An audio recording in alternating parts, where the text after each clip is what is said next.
तक टकराएगा चक्रवाती तूफान निसर्ग। प्रधानमंत्री नरेंद्र मोदी ने तूफान निसर्ग की स्थिति का लिया जायजा। महाराष्ट्र और गुजरात के मुख्यमंत्रियों से की बात, हर संभव मदद का दिया आश्वासन। स्थिति से निपटने के लिए कैबिनेट सचिव के नेतृत्व में हुई एनसीएमसी की बैठक।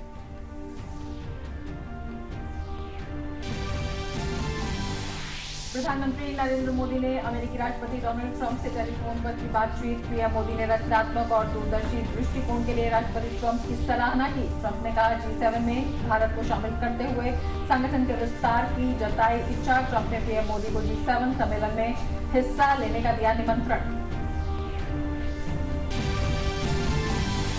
वंदे भारत मिशन के तहत खाड़ी देशों में फंसे यात्रियों को लेकर 14 विमान आज पहुंचेंगे भारत। पिछले 33 दिन में 57 लाख से अधिक यात्रियों को 4155 श्रमिक स्पेशल ट्रेन से उनके गंतव्य स्थानों तक पहुंचाया गया।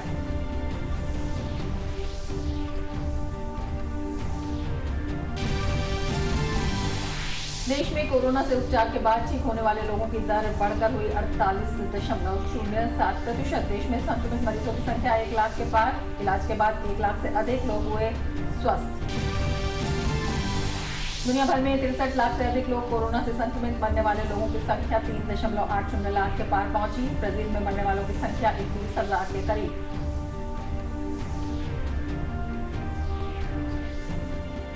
नमस्कार, डीडी न्यूज में आपका स्वागत है। मैं हूं रमा त्यागी। लेंगे समाचार विस्तार से। भारतीय मौसम विभाग के अनुसार चक्रवात निसर्ग बुधवार को उत्तर महाराष्ट्र और दक्षिण गुजरात के तटों से गुजरेगा। इस दौरान हवा की गति 100 किलोमीटर प्रति घंटा रहने का अनुमान है।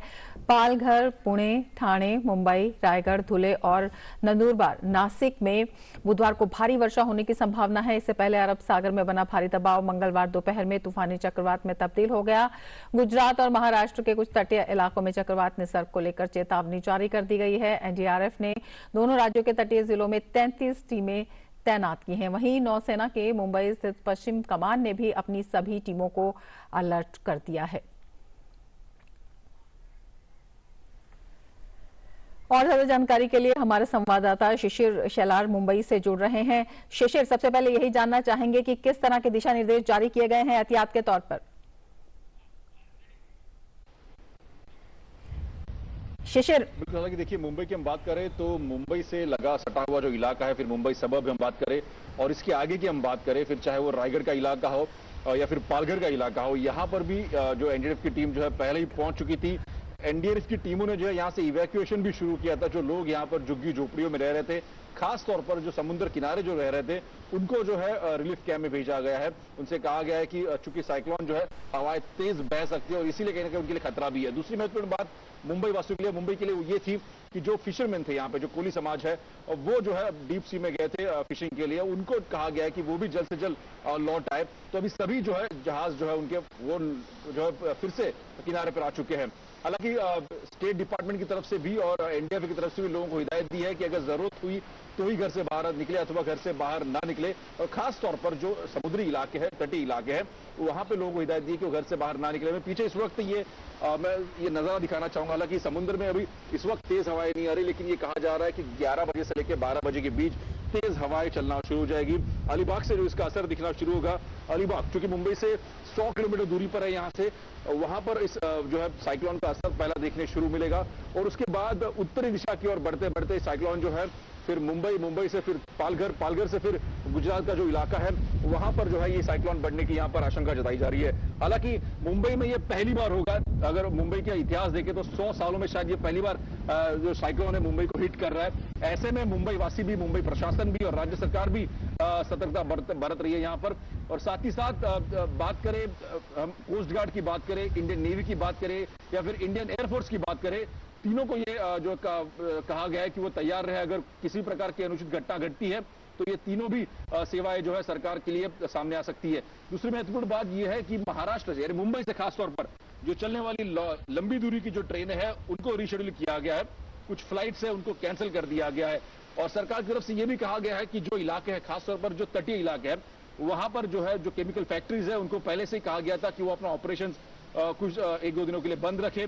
साथ ही साथ जो बाकी अन्य डिपार्टमेंट है, फिर चाहे वो इलेक्ट्रिकल डिपार्टमेंट हो, उनसे कहा गया कि शायद बिजली की दिक्कत हो सकती है, तो ऐसे में उनको भी जो है स्टैंड बाय पे रखा गया है। हालांकि लोगों की अगर बात करें, जो लोग यहाँ पर है, क्योंकि खासतौर पर मुंबई अगर देखा जाए, मुंबई एक कोविड हॉटस्पॉट है और ऐसे में जो कोविड पेशेंट्स है मुंबई के अलग अलग जगह पर जो है एडमिट किए गए।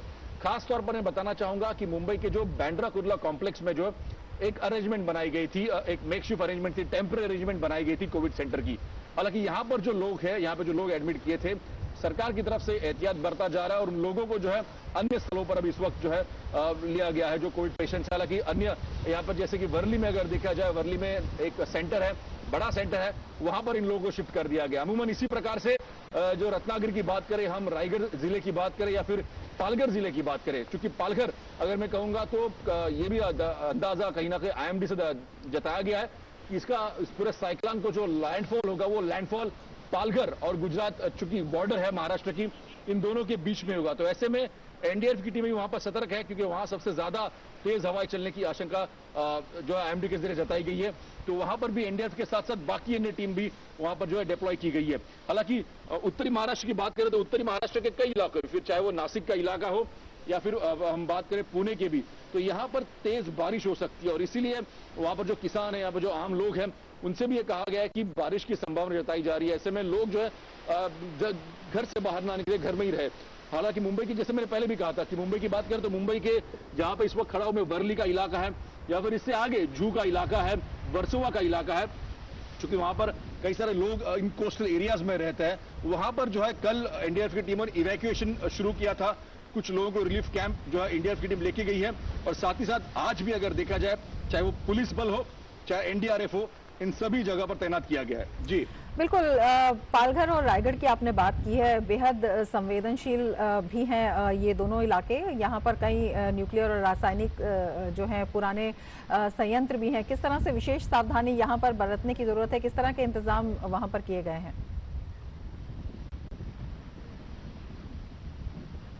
बिल्कुल, जैसे मैंने कहा कि तकरीबन 11-12 बजे से अगर देखा जाए ये साइक्लोन की शुरुआत होगी, उसका एपिसेंटर, उसकी शुरुआत जो है महाराष्ट्र के रायगढ़ जिले से होगी। हरिहरेश्वर का जो इलाका है वहां से इसकी शुरुआत होगी और वहां से ये उत्तर दिशा में बढ़ता जाएगा साइक्लोन।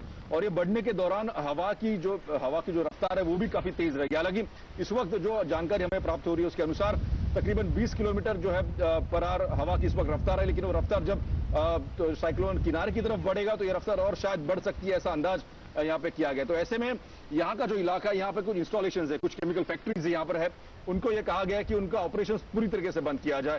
साथ ही साथ जो लोग है, जैसे मैंने कहा कि एनडीआरएफ की टीम वहां पर कल ही पहुंच चुकी थी, क्योंकि कुछ एनडीआरएफ की टीम इस वक्त स्टेशन है रत्नागिरी में, रायगढ़ में भी।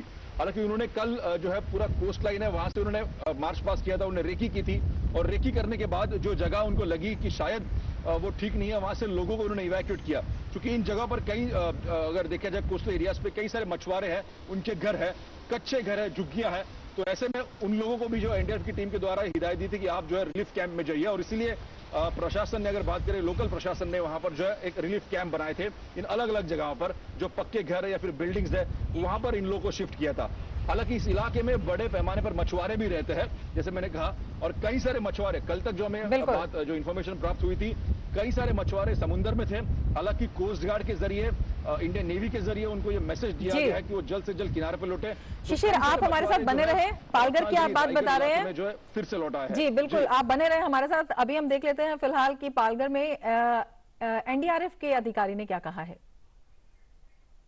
3000 आदमी का रुकने के लिए एक सेंट मेरी स्कूल में व्यवस्था किया गया है और एक केल पांडा का तकरीबन 1000 आदमी को रुकने के लिए व्यवस्था किया गया है। टोटल सोशल डिस्टेंस और सैनिटाइजेशन का सामान और पीने का पानी और रुकने का व्यवस्था पूरा बंदोबस्त करने के बाद ही हम वो साइक्लोन सेंटर्स में सभी झोपड़पट्टी इलाका और कोस्टल इलाका वाले को, वर्नेबल एरिया पूरा आदमी को बुला के उसमें रखा गया है। तो एनडीआरएफ के अधिकारी जिन्होंने बताया कि किस तरह से जो लोगों को वहां से इवैक्यूएट किया गया है, किस तरह से सोशल डिस्टेंसिंग का पालन करते हुए वहां पर लोगों के रहने की व्यवस्था की गई है। हमारे साथ हमारे संवाददाता शिशिर जुड़े हुए हैं। शिशिर, आप बता रहे थे कि लोगों को बाहर निकाला जा रहा है संवेदनशील जगहों से, क्या निकालने का काम पूरा हो गया? और जिस तरह से एनडीआरएफ के अधिकारी की हमने बाइट सुनी, उन्होंने बताया कि सोशल डिस्टेंसिंग का पूरा पालन किया जा रहा है। कितना बड़ा चैलेंज है, एक तरह से कोविड का हब महाराष्ट्र मुंबई बना हुआ है और वहां से लोगों को निकालना, जो कोविड पेशेंट है उनको निकालना, उनकी अलग व्यवस्था करना और आम लोगों को भी निकालना, उनकी अलग से व्यवस्था करना, ये कितनी बड़ी चुनौती?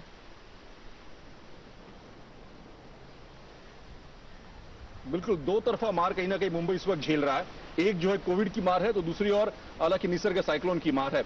अभी मैंने जो बाइट सुना वो पालघर का बाइट था। मैं बताना चाहूंगा कि जैसे मैंने कहा कि इससे पहले भी आईएमडी ने ये कहा था कि ये जो साइक्लोन है ये उत्तर दिशा की ओर बढ़ेगा और उत्तर दिशा की ओर महाराष्ट्र में जो इसका लैंडफॉल होगा वो हो सकता है कि पालघर जिला हो।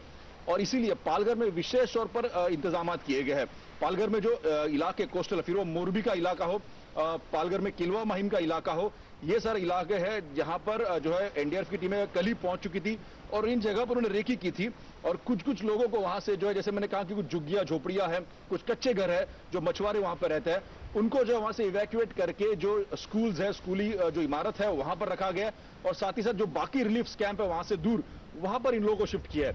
आगे आपने बात की कोविड की, मैं बताना चाहूंगा कि जहां से ये साइक्लोन गुजरेगा, मतलब अगर हम बात करें रायगढ़ की, रत्नागिरी की, मुंबई की, थाने की और पालघर की, इन सभी जिलों की अगर हम बात करें तो यहां पर अगर कोविड की संख्या देखी जाए तो सबसे ज्यादा कोविड की संख्या यहां पर दिखाई देगी।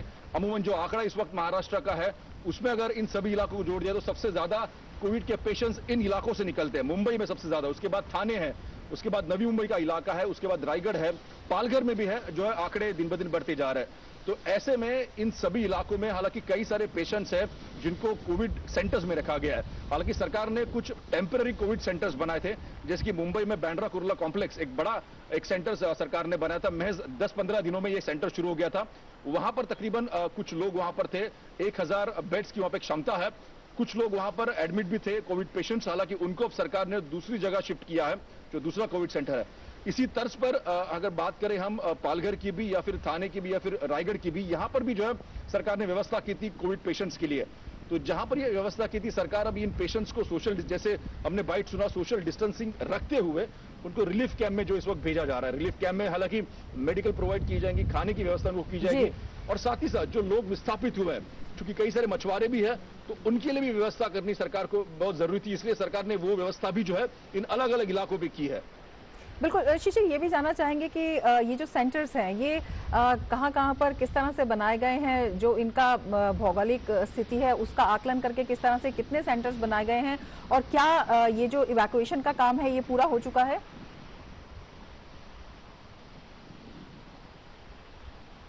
बिल्कुल है कि देखिए, इवैक्यूएशन का काम अगर देखा जाए कल से ही शुरू हुआ था एनडीआरएफ की टीमों के जरिए। कल हालांकि 3 एनडीआरएफ की टीम मुंबई में थी, एक टीम थाने में थी, पालघर में टीम थी, रायगढ़ में भी थी। हालांकि उसके बाद टीम डेवलपमेंट बढ़ा दिया था।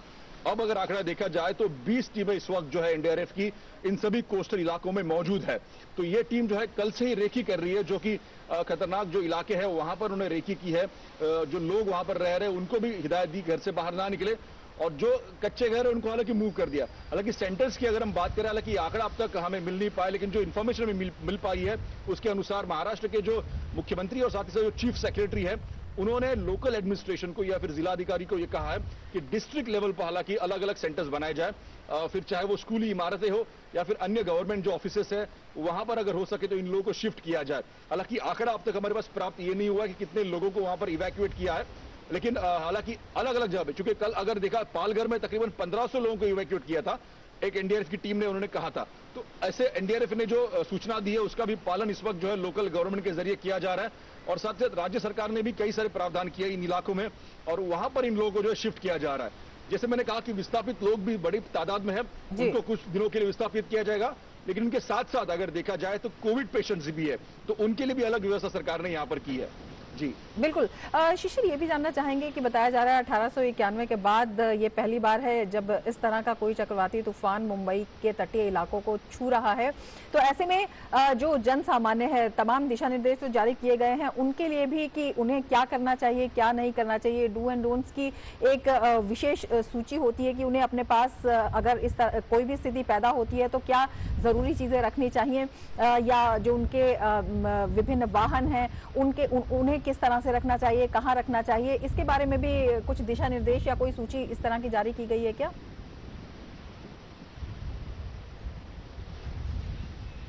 बिल्कुल बिल्कुल, हालांकि अगर देखिए आपने सही फरमाया, तकरीबन 100 साल पहले यहाँ पे था एक साइक्लोन आया था, तब कई सारे जो है यहाँ पे जीवित और वित्त हानि हुई थी। उसके बाद जो है मुंबई 100 सालों के बाद शायद ये पहला साइक्लोन होगा जो मुंबई एक्सपीरियंस कर रहा है। हालांकि इससे पहले भी साइक्लोन हुए लेकिन इतने बड़े नहीं थे।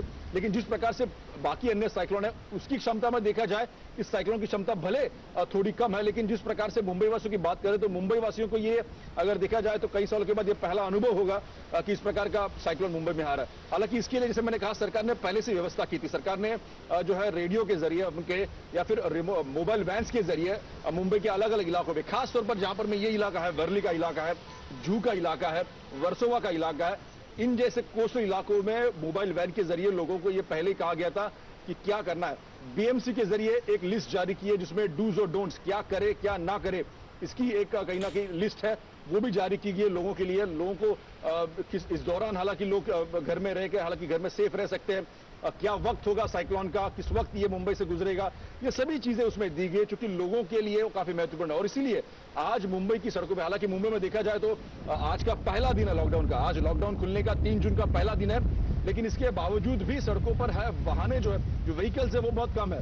आज से अगर देखा जाए कई कुछ सरकार ने जो रियायत दी थी लोगों को, जो लॉकडाउन था उसको, लेकिन इसके बावजूद भी हालांकि 2 दिनों के लिए अब सरकार ने यह कहा है कि ज्यादा से ज्यादा ट्रैफिक मूवमेंट नहीं होगा, खास तौर पर जो कोस्टल एरिया है वहां पर ये नहीं होगा। जी बिल्कुल शिशिर, आप जुड़े रहिए हमारे साथ। पहले हम डीजी आईएमडी की बाइट सुन लेते हैं कि उन्होंने क्या कहा है इस तूफान के बारे में। साइक्लोन निसर्ग अभी इंटेंसिफाई होकर आज सुबह एक सीवियर साइक्लोन स्टॉर्म में परिणत हो गया है। इसका विंड स्पीड 100 से 120 किलोमीटर प्रति घंटा है और ये नॉर्थ ईस्ट पर गति करके आज आफ्टरनून में ये तट को पार करेगा एंड तब इसका विंड स्पीड भी 100 से 120 किलोमीटर प्रति घंटा होने का उम्मीद किया जा रहा है, स्पेशली ओवर थाने, रायगढ़ और मुंबई डिस्ट्रिक्ट्स। इसके साथ साथ जो रत्नागिरी, सिंधुदुर्ग है वहाँ भी विंड स्पीड आपका 80 to 90 kmph हो सकता है और पालघर डिस्ट्रिक्ट में भी। और गुजरात का जो वलसाड डिस्ट्रिक्ट और नवसारी डिस्ट्रिक्ट है वहाँ भी विंड स्पीड 60 to 80 kmph तक हो सकता है। लैंडफॉल होने के बाद लगभग 6 घंटा तक इसका साइक्लोन इंटेंसिटी रहेगा, इसलिए मिडनाइट के बाद ये वीक हो जाएगा और नॉर्थ ईस्ट दिशा में जाकर ये डिप्रेशन में परिणत हो जाएगा। और अब हमारे संवाददाता तपस भट्टाचार्य भी हमारे साथ जुड़े हुए हैं। तपस, आप जुड़े हुए हैं हमसे? जी, अगर आप तक हमारी आवाज आ रही है तो अभी हमने डीजी आईएमडी का स्टेटमेंट सुना जो उन्होंने चक्रवात के बारे में बताया कि मिडनाइट के बाद ये थोड़ा वीक होगा, लेकिन शुरू में जो तीव्रता है उसकी जो है वो काफी बनी रहेगी। अगर हम वहां की बात करते हैं तो तकरीबन 1891 के बाद जून में पहली बार इस तरह का तूफान वहां पर आ रहा है, क्योंकि पहले अरब सागर में जो दबाव बनता था तो वो वेस्टर्न रीजन की तरफ ही ज्यादा बढ़ जाता था। लेकिन इस बार किस तरह की स्थिति पैदा हुई है और जो रूट की हम आपसे बात कर रहे थे कि जिस तरह का रूट इसने अडॉप्ट किया, तो इसमें जो ये विंड स्पीड है ये कंटिन्यूअसली एक ही रहेगी या उसमें भी फ्लक्चुएट हो सकता है?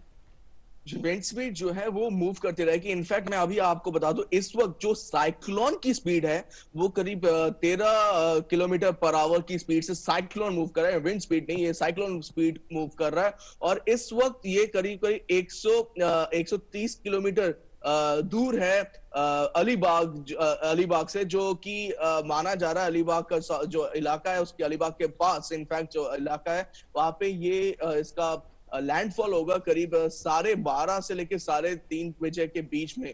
तो ये एक बड़ी चीज है। तो इस समय में इस बीच में जो इसकी विंड स्पीड है वो करीब करीब 100 से 110 की स्पीड गस्टिंग टू 120 तक पहुंच सकती है। तो ये जो स्पीड है ये हर जगह पे अलग होता है, क्योंकि ये एक मूवमेंट होता है, एक साइक्लोन की मूवमेंट के साथ होता है, तो हर जगह पे उसकी स्पीड अलग अलग मापी जा सकती है। सांता क्रूज में इसकी स्पीड अलग मापी जा सकती है। जैसे शीशे बताए थे, पालघर के आसपास जो अलीबाग के आसपास की जो जगह है वहां पे इसकी स्पीड अलग होगी, उसकी स्पीड की जो तीव्रता है वो अलग होगी।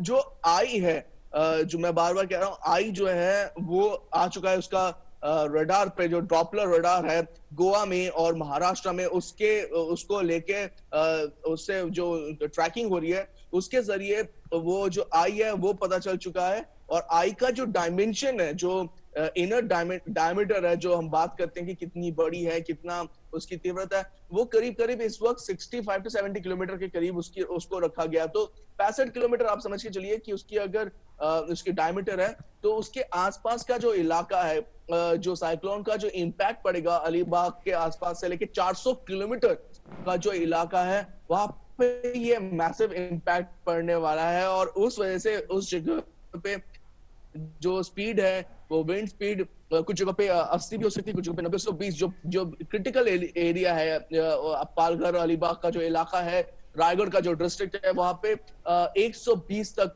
करीब करीब स्पीड जा सकती है। और इस वजह से वहां पे काफी क्षति होने की संभावना है। इनफैक्ट जो IMD का अभी इस वक्त जो इन्होंने इस वक्त एक घंटे में वो अपना बुलेटिन निकाल रहे हैं, अभी उनके बुलेटिन के हिसाब से जो severe extreme, in fact extreme rainfall जो है वो 24 घंटों में करीब 20 सेंटीमीटर या उससे ज्यादा का जो बारिश हो चुकी है, वो है कोंकण, मुंबई, पालघर, थाने, रायगढ़ डिस्ट्रिक्ट में। और नॉर्थ महाराष्ट्र का जो कुछ इलाके हैं, वहां पे पिछले 24 घंटे में करीब 20 या 20 सेंटीमीटर से ज्यादा जो एक्सट्रीमली हेवी रेनफॉल जो से बोलते हैं वो हो चुकी है। और एक्सपेक्ट कर रहे हैं कि लाइट टू मॉडरेट रेनफॉल होगा सदर्न कोंकण, गोवा और साउथ गुजरात के जो इलाके हैं उधर उनमें होने की तपस आप बने रहिए। शिशिर भी हमारे साथ बने हुए हैं। शिशिर, जिस तरह से आपने तपस को सुना और इससे पहले DG IMD का भी आपने स्टेटमेंट सुना, तो जो तूफान है वो 12:30 बजे से लेकर 3:30 बजे तक किसी भी समय हिट कर सकता है, लेकिन जो उसका असर है अलग अलग इलाकों में बेशक अलग अलग रहेगा, लेकिन जो तीव्रता है वो बनी रहेगी। उसको देखते हुए कितनी तैयारी वहां पर है, जिस तरह से सरकार के दिशा निर्देश हैं, जिस तरह से मौसम विभाग के दिशा निर्देश हैं, और जिस तरह से लगातार बता रहे हैं कि 100 सालों से ज्यादा पहली बार इस तरह का जो चक्रवात है वहां पर आ रहा है, तो जो आवश्यक किट अपने साथ वहां पर आम लोगों को रखने के लिए कहा गया है, या फिर वाहनों को लेकर जो सुरक्षा बरतने को कही गई है, या अपने घर में किस तरह से अंदर रहें, किस तरह से अपने घर को बंद करें, ये सब जो दिशा निर्देश जारी किए गए हैं, उसके लिए वहां पर कितने तैयार हैं लोग?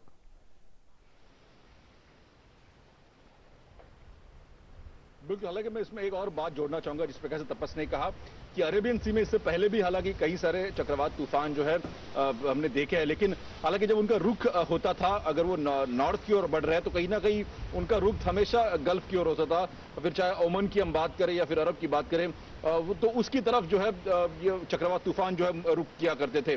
लेकिन इस बार देखा जाए तो ये कहीं ना कहीं भारत की तरफ आ रहे हैं, महाराष्ट्र और गुजरात की तरफ आ रहे हैं। तो हालांकि ऐसे में जरूर जो विंड स्पीड जिसे हम बात कर रहे थे, जो कहा गया है तकरीबन 120 किलोमीटर हो सकती है। हालांकि अब तक जो सुबह जो बातें IMD द्वारा कही गई थी, तकरीबन 20 किलोमीटर पर आवर की तरफ से उनकी विंड स्पीड थी।